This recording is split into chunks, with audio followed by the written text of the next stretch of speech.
Assalamualaikum warahmatullahi wabarakatuh. Alhamdulillahirrabbilalamin. Wassalatu wassalamu ala asrofil anbiya'il wal mursalin wa ala alihi wa sahbihi ajma'in. Amma ba'du. Pertama-tama kita panjatkan puja dan puji syukur kehadirat Allah Subhanahu wa taala yang hari ini kita masih berjumpa kembali di kesempatan yang paling berbahagia hari ini. Tak lupa salawat dan salam kita ucapkan pada junjungan Nabi besar kita, Nabi Muhammad Sallallahu Alaihi Wasallam beserta keluarganya, para sahabatnya, dan juga para pengikutnya hingga akhir zaman, insya Allah. Insya Allah hari ini saya ingin membuat insight dari pengajian Ahad pagi ba'da subuh di Masjid Al-Khaif. Jadi hari ini penceramah yang kita undang menjelaskan beberapa topik yang tentu saja semua menarik, tetapi saya ingin memberikan komen atau insight yang berbicara tentang keikhlasan.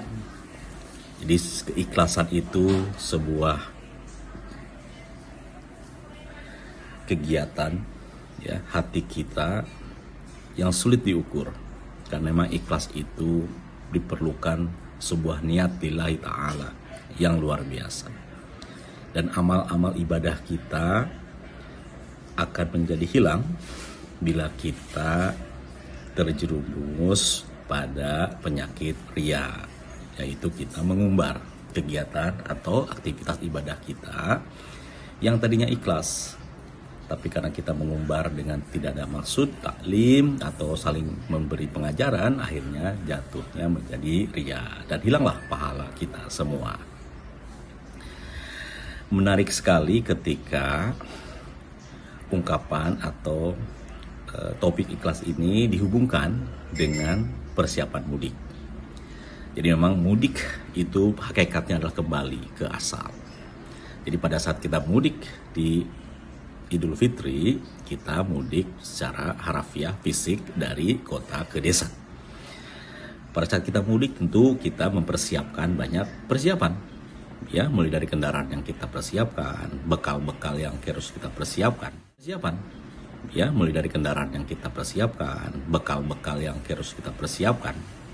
Baik itu bekal materi, bekal pakaian, bekal makanan selama perjalanan, hingga sampai di tujuan kita, di desa atau dusun yang akan kita tuju. Demikian pula mudik pada hakikatnya adalah kita kembali dari kehidupan dunia ke kehidupan akhirat, yang mana itulah hakikatnya kita kembali mudik. Bayangkan ketika kita hakikat mudik itu kita akan jalankan segera dengan persiapan ibadah, sholat kita lakukan, puasa kita amalkan, zakat kita lakukan, infak kita segerakan.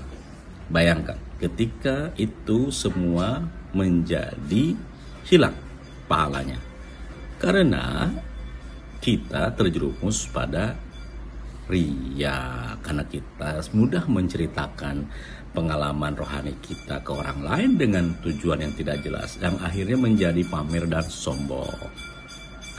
Perlu diingat bahwa melakukan sesuatu hal, berkegiatan, beribadah, kegiatan sholat dan lain-lainnya, itu adalah kegiatan ibadah yang pada dasarnya harus kita simpan baik-baik untuk diri kita sendiri.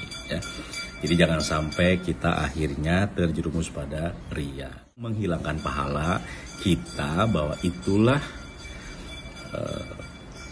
persiapan-persiapan yang kita akan bawa di mudik nanti. Bayangkan ketika kita persiapan mudik di dunia ini ke dusun kita, ketika semua pakaian, makanan, dan dan uang yang kita persiapkan itu hilang, kita menjadi cemas tentu saja. Dan sama halnya ketika kita mudik pada akhirnya kembali ke alam akhirat itu pahalanya hilang. Siapa yang bisa mencuri dan menghilangkan pahala kita? Iblis laknatullah. Dia akan dengan cara-cara yang sangat halus.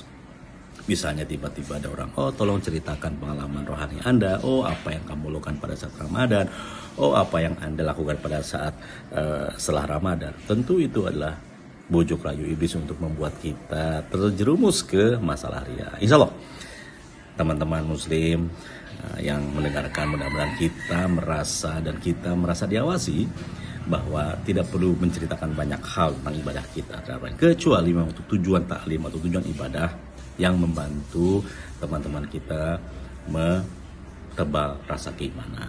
Hanya itu saja. Demikian insight saya dari si berjalan yang lurus. Insya Allah. Assalamualaikum warahmatullahi wabarakatuh.